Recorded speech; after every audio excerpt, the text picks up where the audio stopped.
Okay, here's a question for you. What could a nation's military power possibly have in common with, say, the skin on your face? I know, it sounds kind of weird, right? But believe it or not, the links between a massive missile arsenal and your body's own defenses, well, they're surprisingly deep. So let's dive in. All right, so let's start in the high stakes world of geopolitics. A missile arsenal. I mean, that's the ultimate projection of power, isn't it? It's how a country can literally shape events from hundreds, even thousands of miles away. Think of it like a hard power insurance policy, designed to keep your rivals on their toes. So, what in the world could the cold calculus of warheads and launch sites have to do with the biological battle happening right now to keep your skin intact? Well, the connection is way deeper and honestly more structural than you'd probably ever guess. Because, see, your body is also maintaining its own critical defensive arsenal. And its weapon of choice? This stuff right here. Collagen. It's the protein that literally forms the scaffolding of your skin. It is your absolute first line of defense against everything the world throws at you. And, yeah, the relentless march of time. Okay, so we're going to put these two very different arsenals side by side. Why? To uncover some really fascinating universal principles of attack and defense. First up, let's examine the weapons themselves. The actual tools each system uses to project its power and, really, to maintain its integrity.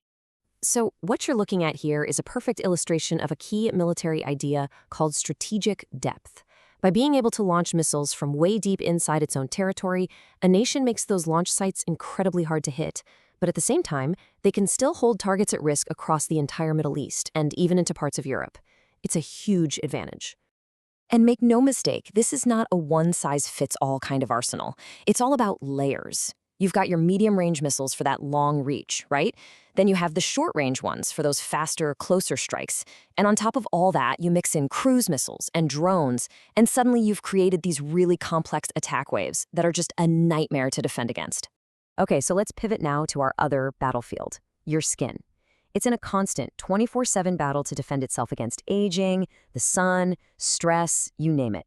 And to fight that battle, it relies on its own highly specialized biological arsenal. The big guns in this arsenal are different types of collagen. Type 1 is the real heavyweight champ. It makes up something like 90% of your body's total supply and gives skin its raw strength.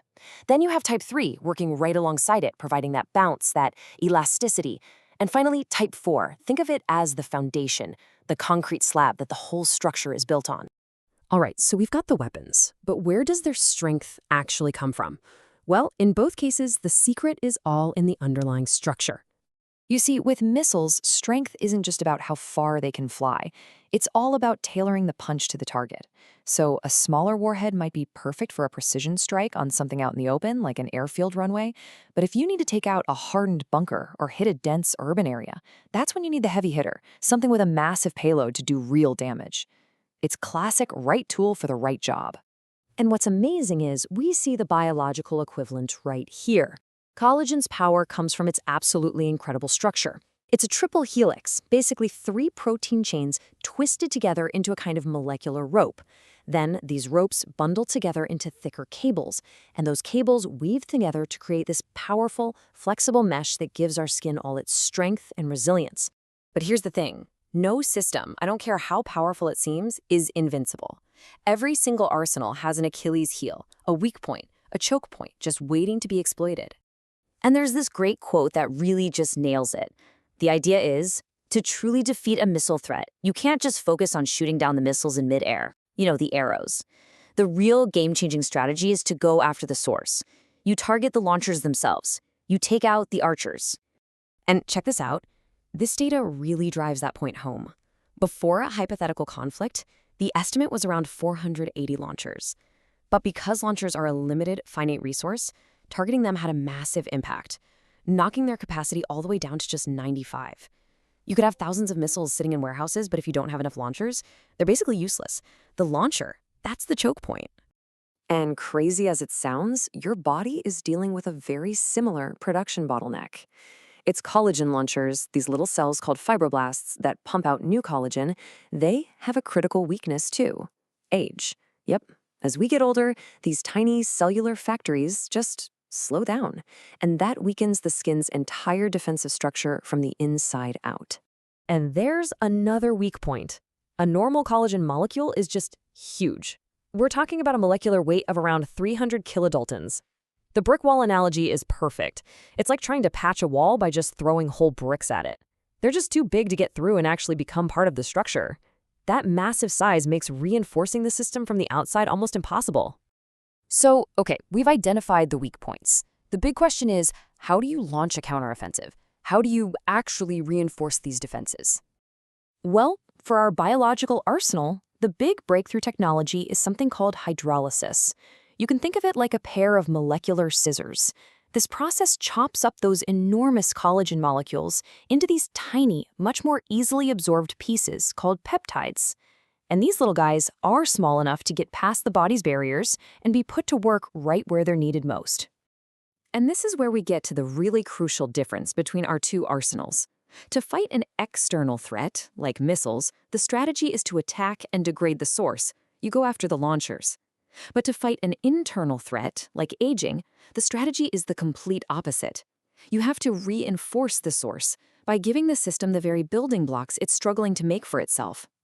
And does this whole reinforcement strategy actually work? Well, the science is pretty clear that it does. We're seeing some really compelling results.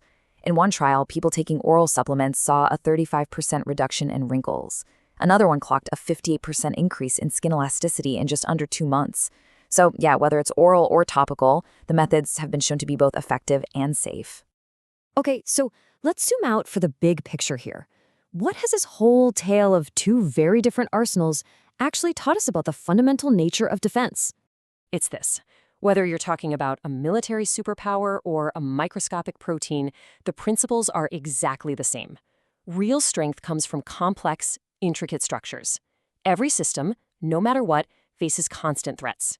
And every single system has critical vulnerabilities that can either be exploited by an opponent or defended and reinforced from within. And that really leaves us with one last big question. If these universal patterns of attack and defense can connect something like geopolitics with biochemistry, where else are they hiding in plain sight? Think about it. In business? In technology? Maybe even in the way we structure our own lives?